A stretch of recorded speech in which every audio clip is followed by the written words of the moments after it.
ഇന്ന് ഞാൻ ഉണ്ടാക്കാൻ പോകുന്നത് ഒരു സ്പെഷ്യൽ ക്യാമൽ മീറ്റ് കറിയാണ്. അതിനായി ബഹ്റിനിലുള്ള കമ്മീസ് ഏരിയയിൽ നിന്നും 2 കിലോ ഫ്രഷ് ആയിട്ടുള്ള ക്യാമൽ മീറ്റ് വാങ്ങിയിട്ടുണ്ട്. അതിൽ നിന്നും 1 കിലോയാണ് ഇപ്പൊ കറിക്കായി യൂസ് ചെയ്യുന്നത്. ഇറച്ചി ഗോതമ്പ് പൊടിയും വിനാഗിരിയും ചേർത്ത് കഴുകി വൃത്തിയാക്കി എടുത്തിട്ടുണ്ട്. ഇനിയും കറിക്കുള്ള മസാല മൂപ്പിച്ചെടുക്കുവാനായി ഒരു ചീനച്ചട്ടി വെച്ച് ചട്ടി ചൂടായി കഴിയുമ്പോൾ 1/2 സ്പൂൺ മഞ്ഞൾപ്പൊടി, 2 സ്പൂൺ മുളക് പൊടി, 2.5 സ്പൂൺ മല്ലിപ്പൊടി,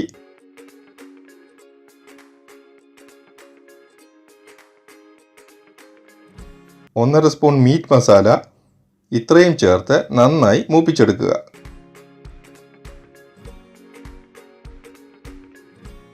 ഇപ്പോൾ മസാല നന്നായി മൂത്ത് വന്നിട്ടുണ്ട്. ചെറു തീയിൽ വേണം ഇത് ചെയ്യുവാൻ, അല്ലെങ്കിൽ മസാല കരിഞ്ഞു പോകും. മൂപ്പിച്ചെടുത്ത മസാല കഴുകി വൃത്തിയാക്കി വെച്ചിരിക്കുന്ന ഇറച്ചിയിലേക്കിട്ട് 1.5 സ്പൂൺ ഉപ്പും ചേർത്ത് നന്നായി ഇളക്കി യോജിപ്പിച്ച് 1 മണിക്കൂർ മസാല പിടിക്കുവാനായി മാറ്റിവെക്കുക.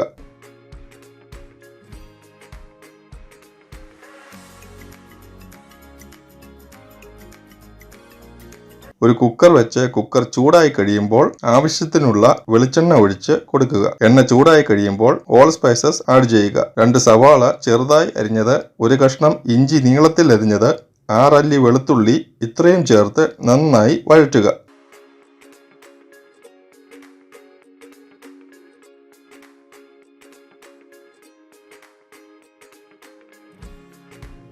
ഉള്ളി പെട്ടെന്ന് വഴന്നു വരുവാനായി 1 സ്പൂൺ ഉപ്പ് ചേർത്ത് വഴറ്റുക. ഇനിയും മാരിനേറ്റ് ചെയ്ത് വെച്ചിരിക്കുന്ന ഇറച്ചിയിട്ട് നന്നായി ഇളക്കി യോജിപ്പിച്ചതിന് ശേഷം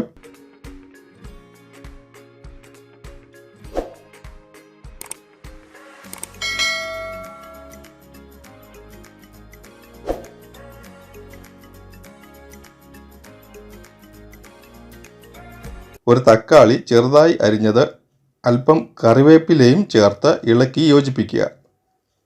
ഒട്ടകത്തിന്റെ ഇറച്ചി ബീഫിനേക്കാൾ കൊഴുപ്പ് കുറവായതുകൊണ്ട് ഹെൽത്തിയുമാണ്.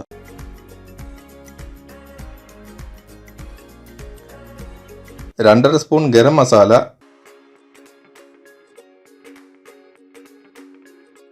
4 സ്പൂൺ കുരുമുളക് പൊടി ചേർത്ത് നന്നായി ഇളക്കി യോജിപ്പിക്കുക.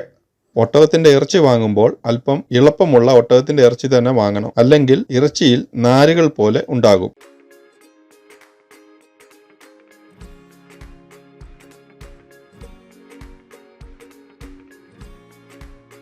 ഒരു സ്പൂൺ ഉപ്പ് ചേർത്ത് ഇളക്കുക.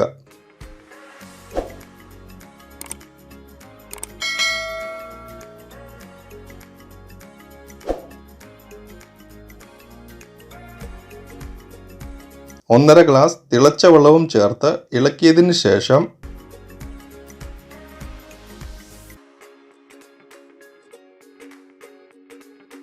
അല്പം മല്ലിയില ചേർത്ത് ഇളക്കി കുക്കർ അടച്ചു വെച്ച് 8 വിസിൽ വരുന്നിടം വരെ വേവിക്കുക.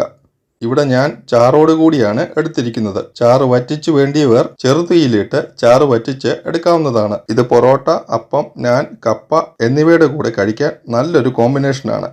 കുക്കറിന്റെ ഗ്യാസ് പോയതിനു ശേഷം അടപ്പ് തുറന്ന് ഒന്ന് ഇളക്കിയതിനു ശേഷം ഉപയോഗിക്കാവുന്നതാണ്. ഇത് എല്ലാവരും ട്രൈ ചെയ്ത് നോക്കിയതിനു ശേഷം ഫീഡ്ബാക്ക് കമന്റായി അറിയിക്കണേ. ഈ വീഡിയോ ഇഷ്ടമായാൽ ലൈക്ക് ചെയ്യാനും ഷെയർ ചെയ്യാനും സബ്സ്ക്രൈബ് ചെയ്യാനും മറക്കല്ലേ. Thanks for watching.